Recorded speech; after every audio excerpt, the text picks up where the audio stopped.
फरवरी 2026 के बारे में इस वीडियो में हम डिस्कस कर रहे हैं। अगर आपका कुंभ लगन है तो कुछ इस तरीके से आपका चार्ट बनेगा जब भी आप फरवरी का गोचर अपने लगन चार्ट में अप्लाई करेंगे। यहाँ पे आपको ग्रहों की जो प्लेसमेंट नजर आ रही है, हालांकि इस प्लेसमेंट में भी कुछ बदलाव मंथ के मध्य में हो सकते हैं। यहाँ हम सबसे पहले आगे बढ़ने से पहले देखेंगे ग्रहों की गोचरीय स्थिति को, उसके बाद देखेंगे ये जो आपको प्लेसमेंट नजर आ रही है इनका आपको कैसा असर इस मंथ के दौरान मिल सकता है। सबसे पहले गोचर में बात करेंगे सूर्य की। सूर्य 13 फरवरी तक मकर राशि में गोचर करने वाले हैं। इसके बाद इनका गोचर होगा कुंभ राशि में। बुध का अगर गोचर देखें तो 3 फरवरी से ये कुंभ राशि में आएंगे। वहीं शुक्र भी 6 फरवरी से कुंभ राशि में प्रवेश करेंगे। मंगल भी कुंभ राशि में प्रवेश करेंगे, लेकिन 23 फरवरी तक इनका गोचर मकर राशि में ही होगा। बृहस्पति का गोचर देखा जाए तो बृहस्पति अभी वक्री है और मिथुन राशि में ट्रांजिट में है। शनि गोचर कर रहे हैं मीन राशि में, जहां वो ऑलरेडी आपको मीन में ही अभी देखने को मिलेंगे। काफी समय से शनि मीन राशि में है। चंद्रमा का गोचर आपको 1 फरवरी को कर्क राशि में देखने को मिलेगा। वहीं राहु और केतु के गोचर में फिलहाल कोई भी बदलाव नहीं है। जहां पर राहु कुंभ राशि में गोचर कर रहे हैं, वहीं केतु सिंह राशि में गोचर कर रहे हैं। तो अब हम देख लेते हैं वास्तव में जो गोचरीय प्रभाव है आपको किस प्रकार से देखने को मिलेगा इस मंथ में। देखिए, सबसे पहले यहाँ लग्नेश से स्टार्ट करेंगे। लग्नेश आपके शनि है और शनि आपके चार्ट में 12वें घर के भी लॉर्ड हैं। शनि फिलहाल सेकंड हाउस में ही ट्रांजिट में है और शनि वक्री होकर वापस मार्गी भी हो चुके हैं। उन लोगों के लिए जिनका डायरेक्टली इनडायरेक्टली कुछ फॉरेन कनेक्शन है, जिन लोगों को फॉरेन से इनकम आती हो, जिन लोगों का फॉरेन से जुड़ा कोई बिजनेस हो, उन लोगों के लिए शनि काफी बेहतर है। और ये 7.5 का अंतिम चरण भी है आपके लिए, अगर लगन चार्ट के हिसाब से इसको देखा जाए। इसके साथ साथ क्योंकि उतरता हुआ शनि है, अगर आपका जुपिटर बहुत वेल प्लेस्ड है चार्ट में, तो शनि का आपको काफी फायदा मिलेगा। इस समय आपकी जो आर्थिक स्थिति है उसमें ज्यादा से ज्यादा स्टेबिलिटी आ सकेगी। साथ में शनि आपको पारिवारिक जिम्मेदारियों में भी काफी ज्यादा सपोर्ट करेंगे। हो सकता है परिवार के साथ थोड़े बहुत आपके मतभेद भी रहें, क्योंकि शनि काफी स्ट्रिक्ट प्लैनेट है। शनि के यहाँ होने से अब बेसिकली आपका कैरियर, मेजरली आपका जो कैरियर है, आपकी जो रूटीन लाइफ है वो कैसी है, उसका बहुत मेजर असर पड़ेगा आपके आर्थिक संसाधनों पर। इस तरीके से शनि आपको बहुत ज्यादा जिम्मेदार बना रहे, आपको काफी जवाबदेही दे रहे। और शनि क्योंकि लग्नेश है, लग्नेश होने से मेन फोकस आपका अर्निंग और उस अर्निंग को आप कितना अच्छे से यूज कर सकते हैं इस पे होना चाहिए। शनि 12th हाउस के लॉर्ड होंगे तो इस समय आप काफी सोच समझकर पैसा खर्च करने वाले होंगे। साथ में आप में डेडिकेशन बहुत ज्यादा होगा पैसे की, या अपनी वेल्थ का जो महत्व है वो आप समझेंगे। शनि का दृष्टि यहाँ 4th हाउस पे है। 4th हाउस पे शनि का दृष्टि है तो उन स्टूडेंट्स के लिए ये उतना अच्छा नहीं है जो अभी स्टडी वगैरह की शुरुआत अपने लिए करने वाले हैं। तो थोड़ा सा व्यवधान यहाँ आ सकता है, कभी कभी बहुत ज्यादा कंसंट्रेशन आप में नहीं रहेगा। और 4th हाउस में बैठे हुए ग्रह को भी आप जरूर देख लीजिएगा। शनि का प्रभाव 4th हाउस पे होने से बेसिकली जो घरेलू मामले हैं, जैसे प्रॉपर्टी वगैरह का कोई लेन देन करना है, घर में कोई कंस्ट्रक्शन रिलेटेड आपको काम करवाना है, या मान लो आपको परिवार के साथ किसी भी तरीके का आपका कोई लेन देन है, ऐसे मामलों में आप ज़्यादा डेडिकेटेड नजर आएंगे और आप ज़्यादा अवेयर होकर ऐसे कार्य करेंगे। शनि का प्रभाव फिर आपके अष्टम पर भी होगा। अष्टम पे शनि दृष्टि डालें तो ये रिसर्च के लिए अच्छा होगा, आपकी सेहत के लिए अच्छा होगा। साथ साथ में आपको अष्टम भाव के थ्रू कोई भी प्रकार का ज़्यादा अगर खराब चेंज जो आने वाला है लाइफ में, उसको शनि स्टेबल करेंगे आपके लिए। शनि का प्रभाव अष्टम पर होने से जीवन साथी की फैमिली के साथ आपके थोड़े मतभेद जरूर सामने आ सकते हैं, क्योंकि शनि आपके लग्नेश हैं, इसलिए आप यहाँ अपने रिलेशंस को लेकर काफी सीरियस हो सकते हैं। शनि का दृष्टि अष्टम भाव पर होने से अष्टम के थ्रू आपको जो भी वेल्थ मिलेगा, जो भी आपको किसी भी तरीके का अगर गेन मिलेगा, उसको आप सही तरीके से यूटिलाइज कर पाएंगे। इसके अलावा फिर शनि का प्रभाव होगा आपके 11th हाउस पे। देखिए, 11th हाउस के जो लॉर्ड हैं वो बृहस्पति हैं, और बृहस्पति इस समय जो ट्रांजिट में है आपके पंचम में है वो, और पंचम पे अगर देखा जाए तो उनका जो दृष्टि है पंचम से वो भी आपके 11th हाउस पे है। और शनि भी स्वयं बृहस्पति के ही घर में ट्रांजिट में है, इसलिए ये बहुत ही ज्यादा इंटरेस्टिंग है। और गुरु का दृष्टि आपके 11th हाउस पे होगा, तो यहाँ पर आपको काफी ज्यादा धन के मामलों में या अपने अर्निंग्स वगैरह को लेके काफी सपोर्ट मिलेगा। और शनि का भी यहाँ दृष्टि है, तो आप अब अपने नेटवर्क पे ज्यादा से ज्यादा ध्यान दीजिए, अपनी अर्निंग्स और अपने इनकम सोर्सेज पे ज्यादा से ज्यादा ध्यान दीजिए। उसके बाद देखते हैं गुरु को। गुरु आपके 2nd हाउस के लॉर्ड और आपके चार्ट में वो 11th हाउस के भी लॉर्ड है, यानी गुरु तो आपके लिए बहुत ही ज्यादा इंपॉर्टेंट है अगर आप धन की स्थितियों को लेकर देखें तो गुरु यहाँ पंचम में फिलहाल वक्री स्थिति में हालांकि है। वक्री स्थिति में होने से आपके पहले कुछ ऐसे फैसले जो लगभग आपके गुरु के मिथुन राशि में आने के बाद से पेंडिंग रह गए, या जहां जहां पर आपने काम नहीं किया, काम पे आपने अच्छे से फोकस नहीं किया, या आपको बहुत ज्यादा समय लग गया होगा, ऐसी स्थितियों में आप दोबारा से अभी विचार कर सकते हैं। गुरु का यहाँ अगर प्लेसमेंट है आपके चार्ट में, अगर ऑलरेडी अगर पंचम भाव में प्लेसमेंट है जन्म के समय का, तो गुरु आपको काफी ज्यादा फेवर करने वाले हैं। और अगर आपके गुरु ऑलरेडी वक्री हैं चार्ट में, तो भी आपको यहाँ गुरु काफी फेवर करेंगे। तो जितने भी सारे आपके पेंडिंग काम रहे हैं संतान वगैरह को लेके, अपनी एजुकेशन वगैरह को लेके, या कोई भी अन्य डिसीजन भी आपका ऐसा जो आपने पेंडिंग रख दिया हो आने वाले समय के लिए, तो ऐसे में आपको ज़्यादा से ज़्यादा यहाँ ध्यान देना चाहिए। गुरु का दृष्टि आपके नवम पर होगा, नवम पर दृष्टि होगा तो ये आपके हायर स्टडीज़ के लिए अच्छा होगा। हायर स्टडीज़ के साथ साथ आपको विदेश यात्रा करने, आध्यात्मिक या धार्मिक रूप से कोई भ्रमण करने के लिए गुरु का सपोर्ट रहेगा। इसके साथ ही गुरु आपको आध्यात्मिक मामलों में काफ़ी भाग्यशाली बनाने वाले हैं। एक तरफ जहां देखा जाए तो अब क्योंकि बुध का गोचर आपके लगन में है, इसलिए यहां पर आपको बुध काफी हेल्प करेंगे डिसीजन वगैरह लेने में। गुरु का दृष्टि अपने खुद के भाव पे भी होगा, जहां शनि का दृष्टि है तो अपनी अर्निंग वगैरह पे आप ज्यादा ध्यान देंगे, अपने नेटवर्क में काफी विस्तार देखेंगे। साथ में अगर आप कोई बिजनेस कर रहे हैं तो बिजनेस को लेके ज्यादा बेटर आप कर पाएंगे, या बिजनेस रिलेटेड डिसीजन आप काफी अच्छे से ले पाएंगे इस समय में। अगर देखा जाए तो यहाँ पार्टनरशिप को लेकर लेकिन उतनी अच्छी स्थिति नहीं है, क्योंकि ऑलरेडी केतु सप्तम में ट्रांजिट कर रहे हैं, तो आपको इस तरफ भी थोड़ा ज़्यादा ध्यान देना होगा। गुरु का दृष्टि फिर सबसे ज़्यादा इंपॉर्टेंट है जो आपके लगन पर है। देखिए लगन पर दृष्टि है और क्योंकि राहु का प्रभाव भी यहाँ गुरु पर है, तो गुरु काफ़ी कुछ यहाँ कंट्रोल कर रहे हैं आपका, और आपको काफ़ी अच्छे से आगे बढ़ाने की कोशिश गुरु कर रहे हैं। ऐसे में आप खुद पर ज़्यादा से ज़्यादा बिलीव करिएगा, खुद को बहुत ज़्यादा स्ट्रॉन्ग रखिएगा फिजिकली और मेंटली। उसके बाद हम देखते हैं मंगल को। मंगल थर्ड हाउस के लॉर्ड हैं आपके चार्ट में, और वो 10वें घर के भी स्वामी हैं। ये 12th हाउस में फिलहाल ट्रांजिट में है और सूर्य भी इनके साथ रहने वाले हैं, तो ये मैरिड लाइफ के हिसाब से उतना अच्छा नहीं है, पार्टनरशिप के हिसाब से, या अगर आपका फॉरेन कुछ कनेक्शन है आपके प्रोफेशन के हिसाब से, तो जरूर मंगल का आपको साथ मिल सकता है।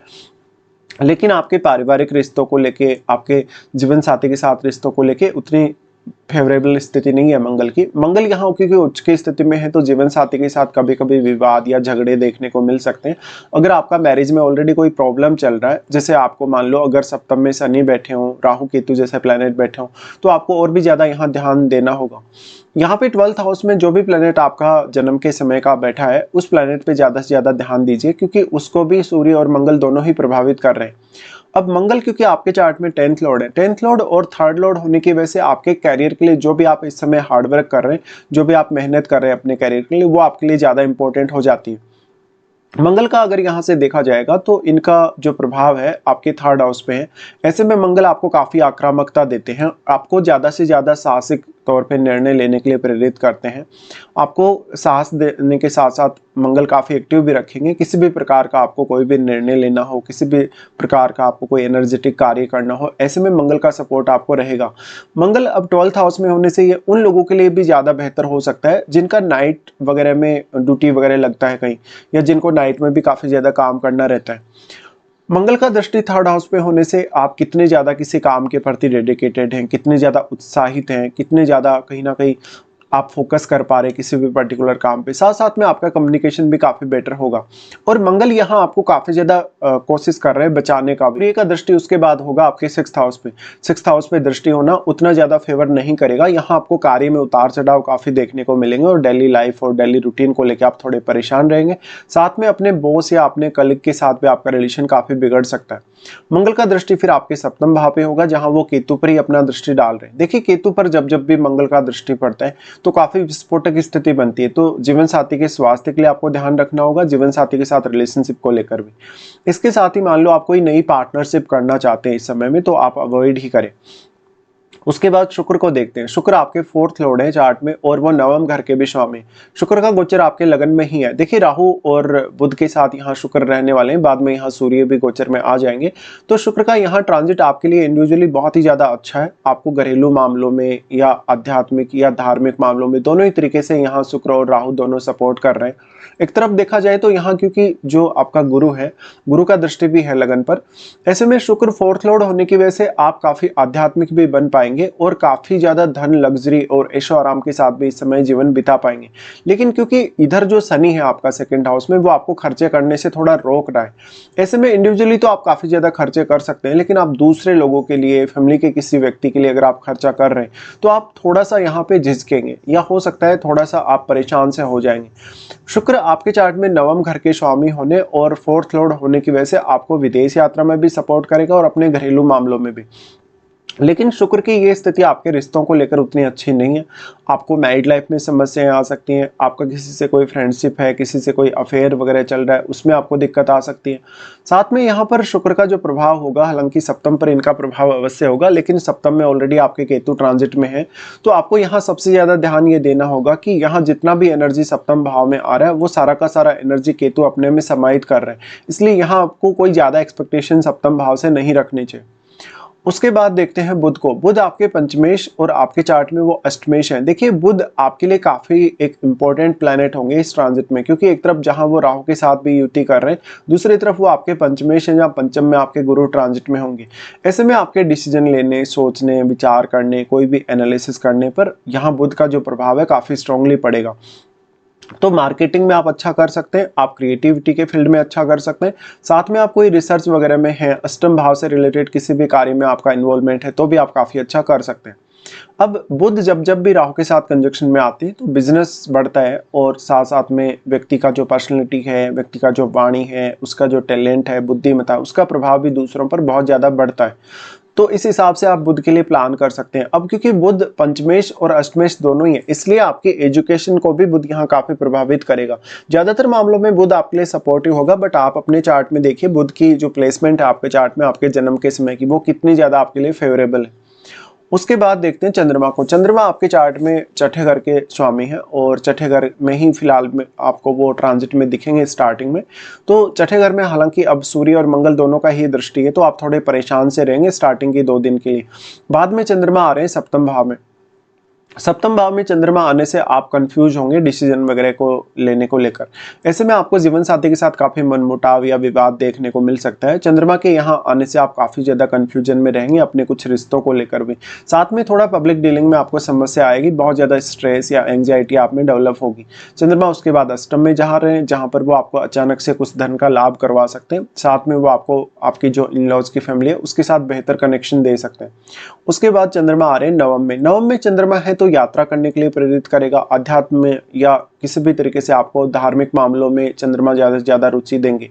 इसके साथ ही अगर आपका डायरेक्टली इनडायरेक्टली कुछ दूसरे स्टेट से कनेक्शन है, या आप कहीं ऐसा लंबा कोई ट्रेवल करना चाहते हैं, तो भी आपको चंद्रमा का यहाँ सपोर्ट रहेगा। चंद्रमा की दृष्टि आपके 3rd हाउस पे होगी, जहां पर वो आपको काफी ज्यादा क्रिएटिव बनाने वाले हैं एक बार फिर से। चंद्रमा का दृष्टि जो 3rd हाउस पे होगा, इस वजह से भाइयों के साथ, अपने रिलेटिव्स के साथ आपके रिश्ते भी काफी बेटर होंगे। उसके बाद यहाँ देखते हैं सूर्य को। सूर्य आपके चार्ट में सप्तमेश है, और आपके चार्ट में सूर्य का जो ट्रांजिट है आपके 12th हाउस में सूर्य ट्रांजिट में होंगे मंगल के साथ कंजक्शन में। ऐसे में देखिए सूर्य, वैसे तो देखा जाए तो आपका अगर कुछ फॉरेन कनेक्शन है, फॉरेन में आप ऑलरेडी सेटल्ड हैं, तो बहुत अच्छी स्थिति है, लेकिन ये मैरिज के हिसाब से, जीवन साथी के साथ रिलेशनशिप के हिसाब से उतनी बेटर स्थिति नहीं है। तो आप विवादों से बचें। जीवन साथी के साथ उनकी कहीं ना कहीं व्यवहार को लेकर दिक्कतें हो सकती हैं, आपके उनके साथ काफ़ी ज़्यादा फाइट वगैरह बढ़ सकते हैं, आपकी उनसे अपेक्षाएं बहुत ज़्यादा बढ़ सकती हैं। अगर आपका जीवन साथी का कुछ डायरेक्टली इनडायरेक्टली 12th हाउस से संबंध है, या उनका कुछ फॉरेन कनेक्शन है, तो आपका जीवन साथी को इसमें फायदा मिल सकता है, बट इसका बहुत ज़्यादा फायदा आपको नहीं होगा। फिर सूर्य आ रहे हैं आपके लगन में।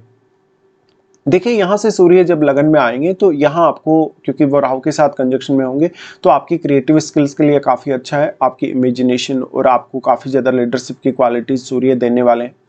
लेकिन मेनली यहाँ क्योंकि अब जो आपके लग्नेश हैं, लग्नेश 2nd हाउस में भी ट्रांजिट में है, और यहाँ सूर्य का आना कहीं ना कहीं, क्योंकि सूर्य सप्तमेश है, ऐसे में जीवन साथी के साथ काफ़ी ज़्यादा इश्यूज फिर भी आ सकते हैं।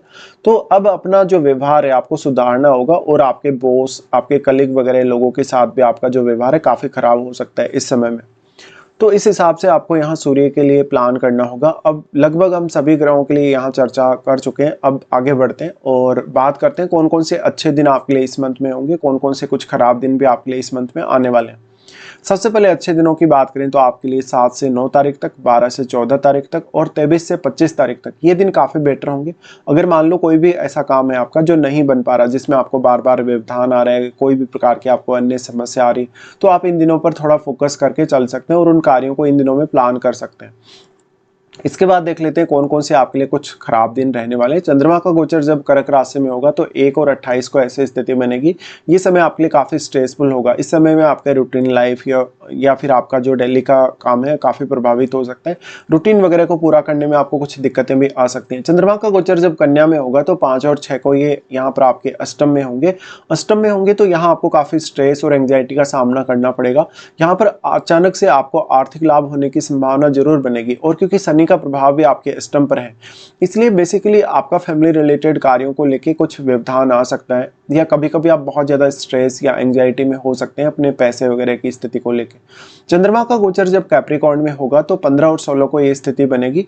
चंद्रमा का 12th हाउस में गोचर उतना ज़्यादा आपको फेवर नहीं करेगा। यहाँ वो आपका कॉन्फिडेंस कम कर सकता है, आपको काफ़ी इमोशनल की बजाय बहुत ज़्यादा प्रैक्टिकल बनने की तरफ लेके जा सकता है, आपको कुछ बुरे सपने दिखा सकता है। साथ में आपके कॉन्फिडेंस को कम करने के साथ साथ कोई भी बड़ा फैसला जो आप इन दिनों में करने वाले हैं तो वो फैसला आपका गलत हो सकता है 15 और 16 को। तो इस हिसाब से आप इस मंथ में अगर देखें तो मेजर फोकस आपका होना चाहिए आपकी अर्निंग और आपकी लाइफ में जो ग्रोथ है करियर वाइज उस पर, अगर आपका फॉरेन से कुछ कनेक्शन है। साथ में हालांकि बिजनेस के लिए मंथ काफ़ी अच्छा रहेगा, लेकिन पार्टनरशिप वगैरह को लेकर उतनी अच्छी स्थिति नहीं है, और मैरिड लाइफ पे भी थोड़ा फोकस आपको करके चलना होगा। लेकिन इनकम के नए साधन क्रिएट करने के लिए, खुद का इंडिविजुअल नेम फेम देखने के लिए मंथ काफ़ी अच्छा होगा आपके लिए।